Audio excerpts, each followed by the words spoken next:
मैं ज़िक्र कर रहा था कि पश्चिमी दार्शनिक हुए हाइडेगर नाम के 20वीं शताब्दी की शुरुआत में ही जर्मनी की बात है।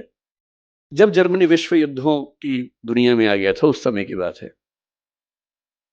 उन्होंने एक बड़ी गहरी बात कही। उन्होंने कहा कि हम लोग ज़िंदगी जीते रहते हैं, किसी से लड़ते हैं, किसी से प्यार करते हैं, फिर झगड़ा करते हैं, लड़ते हैं, सफल होते हैं, किसी को हराते हैं, किसी से हारते हैं तो नफ़रत पाल लेते हैं, हराते हैं तो ये भाव मन में आता है कि मैंने हरा दिया, मैं विजेता हूँ। इसी सब तिकड़म भरे अनुभवों को हम मिला के एक शब्द बोलते हैं ज़िंदगी, लाइफ़। लेकिन कभी-कभी ऐसा होता है ज़िंदगी में कि अचानक कोई इंसिडेंट होता है। वो इंसिडेंट क्या होता है, जैसे मान लीजिए कि मैं और मेरा दोस्त सड़क पे जा रहे हैं। अचानक एक ट्रक की कार ब्रेक फेल हुई, उसे टक्कर मारी और मेरे साथ जो मेरा दोस्त था, उसकी मौत हो गई और मैं बच गया। अब जो मुझे एहसास होगा, उस एहसास का मतलब है नथिंगनेस, शून्यता। उस मोमेंट में, उस क्षण में ये लगता है कि क्या है ज़िंदगी में ऐसा?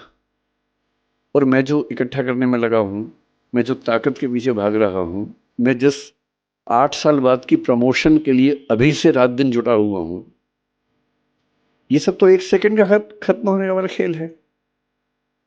जिस ज़िंदगी का 1 सेकंड बाद का अता-पता नहीं है, भरोसा नहीं है, कल सुबह मैं उठूँगा भी या नहीं, ये भी नहीं पता है। और मैं ऐसी ज़िंदगी जी रहा हूँ जो 10 साल बाद मैं ये बन जाऊँगा, 18 साल बाद मेरी प्रमोशन ये होगी, मैं सेक्रेटरी बन जाऊँगा या मैं हाई कोर्ट के जज बन जाऊँगा। इस अनुभव में जो लोग थोड़े ज़्यादा सेंसिटिव हैं, संवेदनशील हैं, वो इस अनुभव को झेल नहीं पाते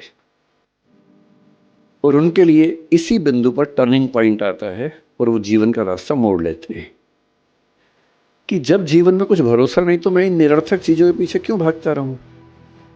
क्यों ना मैं किसी ऐसी सार्थक चीज़ की तलाश करूं जो अंततः मुझे सुकून देती हो। और हम जीवन क्यों जीते हैं? मैं दर्शन विषय का विद्यार्थी हूँ, पढ़ाता भी हूँ। भारत के, दुनिया के सब दार्शनिकों को पढ़ने पढ़ाने की प्रक्रिया में मैंने पाया कि अंततः सभी के मन में एक ही बात है, अलग-अलग शब्दों से कहते हैं, और वो ये है कि जीवन का अंत इसी बात पे है कि मुझे सुकून मिले, मुझे आनंद मिले, मुझे सुख मिले।